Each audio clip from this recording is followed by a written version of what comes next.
Today I have a video specifically for my beginners. We're going to talk about yoga breathing and why you're probably having trouble breathing while practicing yoga. So this is really short, just a little bit of an FYI for you to take to your mat the next time that you practice. A lot of the time when we breathe, we have the misconception that inhaling means sucking in. So we've probably all heard some variation of suck it in, especially if you're trying to put on like a tight dress or a tight pair of jeans. We inhale and we pull up as we inhale. And that's actually the opposite of what you're supposed to do.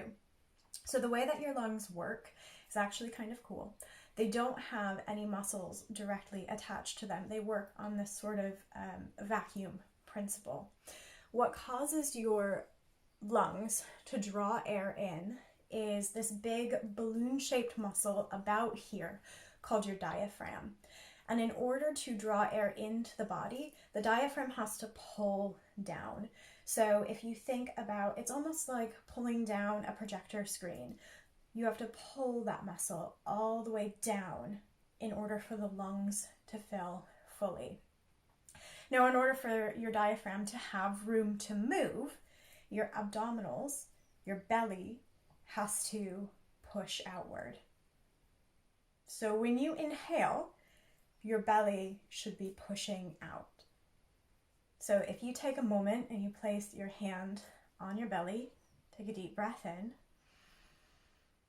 you should actually feel your belly button pressing into your hand. It's not very flattering from a modern standard, but if I come over here, I'll even bring my arm over my head, inhale, and exhale.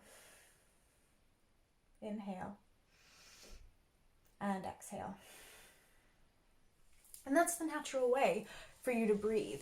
You make room in your torso for your diaphragm to pull down, and that frees up the lower half of your lungs as well, which means that you're breathing deeper, and that's what we want. We want to be able to take in as much oxygen as we can, have a nice, slow, deep inhale as we practice, because that is going to regulate the body, and it's going to ensure that we're in a relaxed, calm state while we're practicing.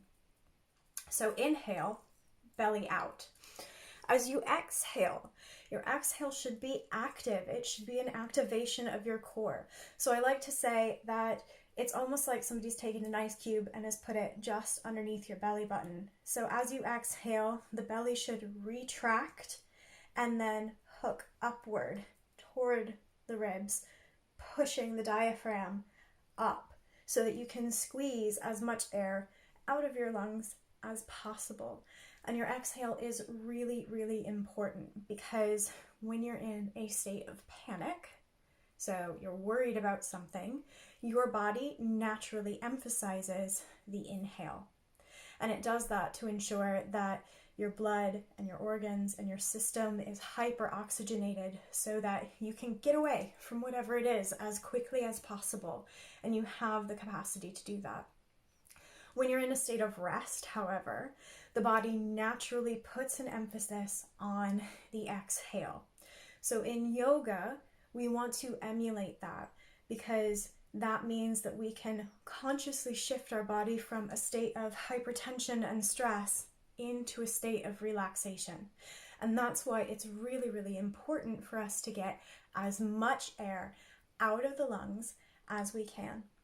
So just to summarize, inhale, diaphragm down, belly out. Exhale, belly in, diaphragm up. So I hope that that helps. I hope that it gives you a little bit of something to consider, maybe a little bit of something to practice, even if you're not planning on doing a full yoga practice today. So take a few minutes, have a play with that, and let me know what you think. Bye guys.